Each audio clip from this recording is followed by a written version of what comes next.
था गरीब लड़का। करोड़पति लड़की बोली, मेरे साथ चलो।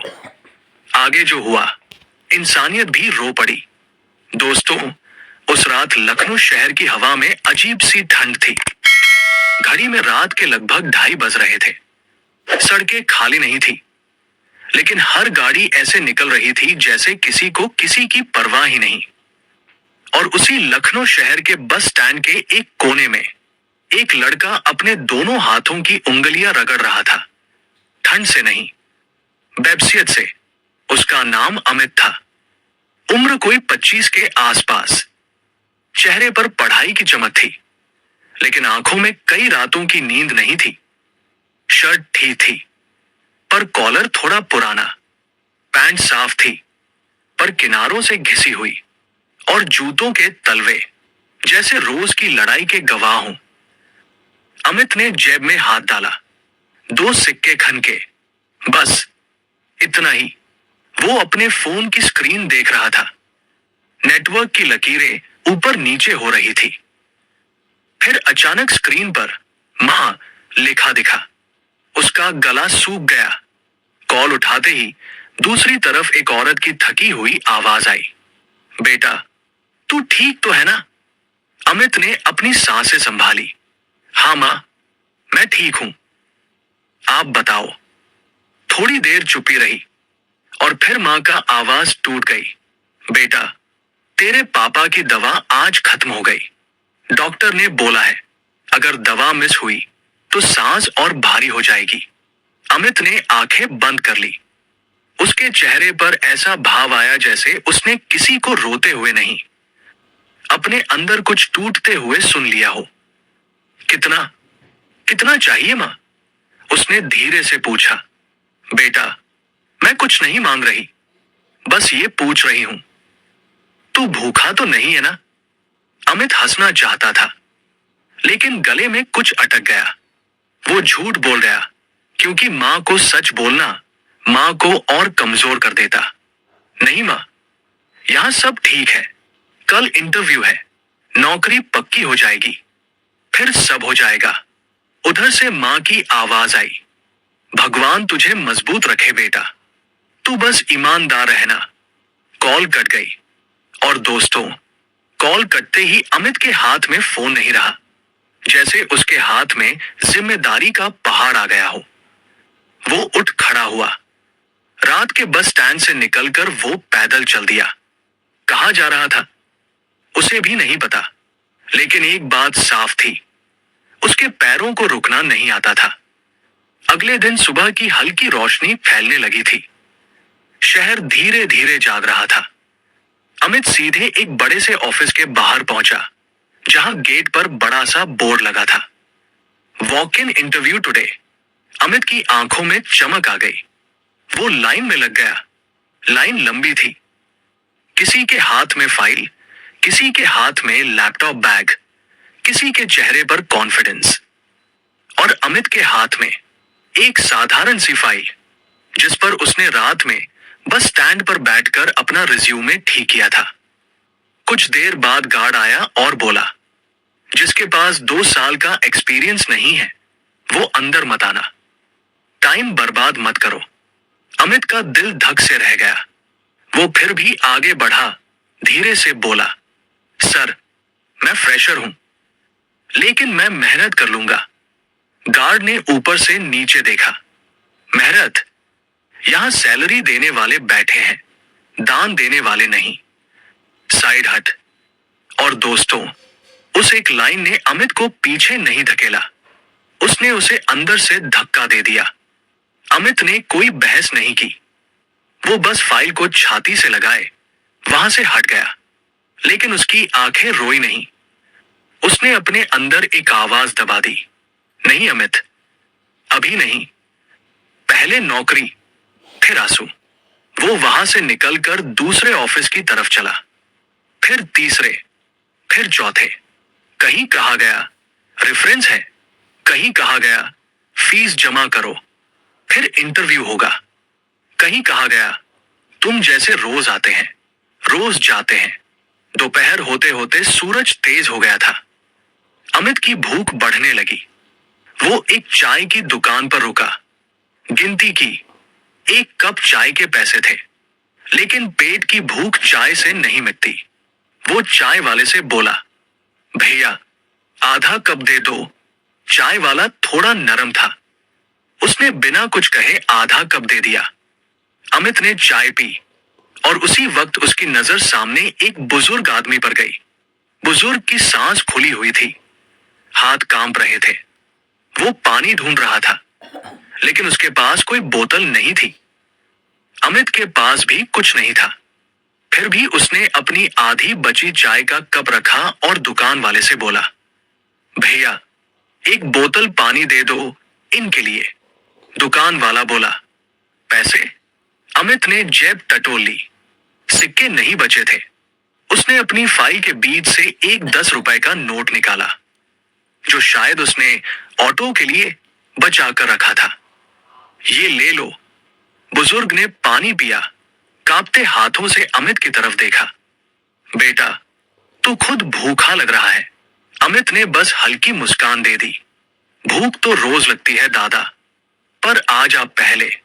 और दोस्तों, यही वो पल था जिस पल अमित को खुद भी नहीं पता था कि उसी सड़क के दूसरी तरफ खड़ी एक काली लग्जरी कार के अंदर कोई उसे देख रहा था। कार के शीशे हल्के से नीचे हुए। एक लड़की, बड़े शांत चेहरे वाली, बहुत क्लास वाला लुक, लेकिन आंखों में अजीब सी उदासी। उसने अमित को देखा, फिर बुजुर्ग को पानी पिलाते देखा, और उसके चेहरे पर एक सेकंड के लिए ऐसा भाव आया जैसे वो सोच रही हो, ये लड़का गरीब हो सकता है, लेकिन छोटा नहीं है।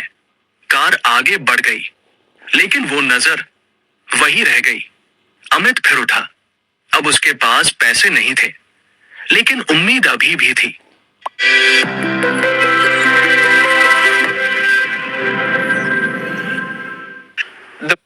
पैसे नहीं थे, लेकिन उम्मीद अभी भी थी। वो एक छोटे से ऑफिस के बोर्ड की तरफ गया जहां लिखा था, जॉब कंसल्टेंसी, तुरंत नौकरी, 100% गारंटी। अमित अंदर चला गया। अंदर एक आदमी बैठा था, मोटा सा, सफेद शर्ट, गले में चेन, चेहरे पर बनावटी मुस्कान। हाँ भाई, नौकरी चाहिए? उसने तुरंत पूछा। अमित ने कहा, हाँ सर, कोई भी नौकरी, बस सैलरी टाइम पर मिल जाए। आदमी ने अमित की फाइल पलटी, फिर बोला, हो जाएगी, लेकिन पहले रजिस्ट्रेशन फीस लगेगी। कितनी? अमित ने पूछा। आदमी ने ऐसे कहा जैसे बहुत छोटी बात हो। बस 2000। और दोस्तों, अमित के कानों में जैसे सन्नाटा भर गया। उसके पास 2000 क्या, 200 भी नहीं थे। उसने धीरे से कहा, सर अभी मेरे पास नहीं है, क्या मैं बाद में? तो बाहर निकलो। आदमी का चेहरा बदल गया। नौकरी चाहिए तो पैसा लगेगा, समझे? अमित बाहर आ गया। धूप तेज थी, और अंदर उसका दिल और तेज जल रहा था। वो सड़क किनारे खड़ा हो गया। उसके पास कोई रास्ता नहीं दिख रहा था, और उसी वक्त वही काली लग्जरी कार कुछ दूरी पर आकर धीरे से रुकी। इस बार शीशा पूरा नीचे हुआ। लड़की की आवाज बहुत शांत थी, लेकिन शब्द भारी, तुम रोज ऐसे ही भटकते हो? अमित चौंक गया। वो पहली बार उसकी तरफ देख पाया। लड़की की आंखों में अहंकार नहीं था, बस एक गहरी समझ थी। अमित ने एक सेकंड के लिए निगाहें झुका ली, और फिर बहुत धीरे से बोला, नौकरी चाहिए, भीख नहीं। और दोस्तों, उसी एक लाइन पर लड़की की सांस जैसे रुक गई। वो कुछ बोलने ही वाली थी कि अमित ने खुद को संभाला और आगे चल पड़ा। लड़की कार में बैठी रही और अमित की पीठ को देखती रही, क्योंकि अब कहानी में एक नई चीज जुड़ चुकी थी। एक करोड़पति लड़की की नजर और एक गरीब लड़के का आत्मसम्मान। खैर दोस्तों, अमित की वो लाइन, नौकरी चाहिए, भीख नहीं, वो लाइन मीरा के दिमाग में गूंजती रही। लेकिन अब उसकी कार धीरे धीरे आगे बढ़ रही थी। लेकिन मीरा की नजर अब भी रियर मिरर में उसी लड़के को ढूंढ रही थी, जो बिना मुड़े, बिना शिकायत किए आगे बढ़ता जा रहा था। मीरा के लिए ये नया था। आज तक लोग उसके सामने झुके थे, उसकी पहचान के आगे झुकते थे, लेकिन इस लड़के ने उसे देखा भी नहीं, बस अपनी इज्जत को थामे आगे चल दिया। मीरा ने ड्राइवर से बस इतना कहा, गाड़ी धीरे चलाओ। अमित को नहीं पता था कि कोई उसे देख रहा है। वो अगले ऑफिस की तरफ बढ़ रहा था। शर्ट की आस्तीन को उसने ऊपर मोड़ा, जैसे खुद को समझा रहा हो, थक गया तो हार जाऊंगा। अगला ऑफिस एक मॉल के अंदर था। एसी की ठंडी हवा, चमकते फर्श और रिसेप्शन पर बैठी लड़की की नजरें। अमित ने फाइल आगे बढ़ाई। लड़की ने बिना ऊपर देखे पूछा, अपॉइंटमेंट? नहीं, वॉक इन इंटरव्यू के लिए। फ्रेशर? हाँ। लड़की ने हल्की सी मुस्कान दी। वो मुस्कान नहीं थी, एक आदत थी। एचआर से मिलने के लिए पहले टेस्ट फीस लगेगी। अमित ने पूछा, कितनी? 500। अमित ने सिर हिला दिया। उसके पास अब सिर हिलाने के अलावा कुछ नहीं था। वो बाहर निकल आया। मॉल के बाहर धूप फिर से चुभने लगी। उसी वक्त सामने से एक और लड़का निकला, हाथ में वही फाइल, चेहरे पर वही निराशा। अमित ने उससे पूछा, भाई हुआ कुछ? लड़के ने हंसकर कहा, यहां नौकरी नहीं मिलती दोस्त, यहां उम्मीद बेची जाती है। और ये लाइन अमित के अंदर कहीं बैठ गई। मीरा ये सब देख रही थी। कार के अंदर बैठकर उसे पहली बार महसूस हुआ कि शहर में गरीब लड़के सिर्फ बेरोजगार नहीं होते, वो रोज अपमानित भी होते हैं। उसने फोन निकाला, एक नाम सर्च किया, रवि जॉब कंसल्टेंसी, और फिर उसी ऑफिस की तरफ देखा जहां अमित थोड़ी देर पहले गया था। मीरा के चेहरे पर पहली बार सख्ती आई। उसी शाम अमित फिर से उसी कंसल्टेंसी के अंदर गया, क्योंकि अब उसके पास कोई दूसरा रास्ता नहीं था। रवि कुर्सी पर पीछे टिककर बैठा था। तो आ गए? उसने व्यंग्य से कहा। पैसे लाए? अमित ने निगाहें झुकाई। सर, अभी पूरे नहीं हैं, लेकिन अगर आप एक मौका। रवि ने हाथ उठाकर रोक दिया। देखो, यहां कोई समाज सेवा नहीं होती। नौकरी चाहिए तो सिस्टम फॉलो करो। अमित चुप रहा। रवि ने आवाज धीमी की, अगर आज रजिस्ट्रेशन करवा दोगे तो कल ही कॉल आ जाएगा, वरना लाइन में 1000 लोग हैं। अमित बाहर निकल आया। वो दीवार से टिककर खड़ा हो गया, आंखें बंद की, और पहली बार उसके अंदर से एक आवाज आई, क्या इज्जत से भूख मिटती है? उसी वक्त पीछे से किसी ने कहा, तुम अगर चाहो तो एक काम है। अमित चौंक गया। पीछे मुड़कर देखा, वही लड़की, मीरा। वो पहली बार कार से बाहर खड़ी थी। सादा लेकिन महंगे कपड़े, चेहरे पर शांति, आंखों में सीधापन। मैं तुम्हें नौकरी नहीं दे रही, मीरा ने साफ कहा। मैं बस एक काम देना चाहती हूं। अमित ने सीधा देखा। काम क्या है? मीरा बोली, एक दिन का काम, कोई फीस नहीं। अगर ठीक किया तो आगे बात करेंगे। अमित ने एक सेकंड सोचा, फिर बोला, अगर काम मेहनत का है तो मैं तैयार हूं। मीरा ने हल्की मुस्कान दी। कल सुबह 8 बजे। ये पता। उसने एक कार्ड आगे बढ़ाया। अमित ने कार्ड लिया। नाम पढ़ा, मीरा सेठ। अमित कुछ पूछता उससे पहले मीरा गाड़ी में बैठ चुकी थी। मीरा के जाने के घंटों बाद उस रात अमित एक सस्ते से धर्मशाला के बाहर बैठा था। जेब खाली थी, पेट खाली था, लेकिन दिल में एक हल्की सी रोशनी थी। उधर मीरा अपने आलीशान घर में थी। बड़े कमरे, महंगे फर्नीचर, लेकिन मन बेचैन। डाइनिंग टेबल पर उसके पिता विक्रम सेठ बैठे थे। आज देर क्यों हो गई? उन्होंने पूछा। मीरा बोली, शहर देख रही थी। शहर देखने के लिए इतना समय? उनकी आवाज में शक था। मीरा कुछ कहती, उससे पहले विक्रम सेठ बोले, मीरा, याद रखो, हम भावनाओं में फैसले नहीं लेते। मीरा ने पहली बार आंखें मिलाई। और अगर भावना ही किसी का आखिरी सहारा हो, तब? विक्रम सेठ चुप हो गए, लेकिन उनके चेहरे पर नाराजगी साफ थी। अगली सुबह 7:30 बजे अमित उसी पते पर पहुंच गया था। एक बड़ा सा वेयरहाउस।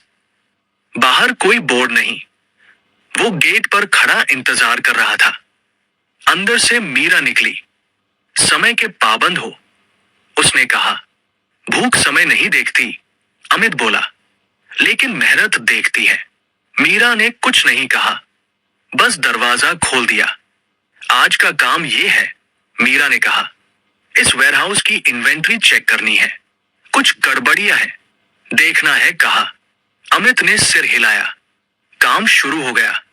घंटों बीत गए। अमित बिना रुके काम करता रहा। ना पानी मांगा, ना आराम। दोपहर में एक बॉक्स गिरा।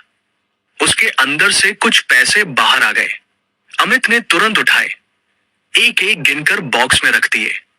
मीरा दूर से ये सब देख रही थी। शाम तक अमित थक चुका था। मीरा पास आई। थक गए? उसने पूछा। अमित ने माथे का पसीना पोंछा। नहीं, आज खुद से उम्मीद लगी है। मीरा ने पहली बार राहत की गहरी सांस ली और बोली, आज का काम यहीं खत्म। लेकिन अमित, एक सवाल पूछूं? जी।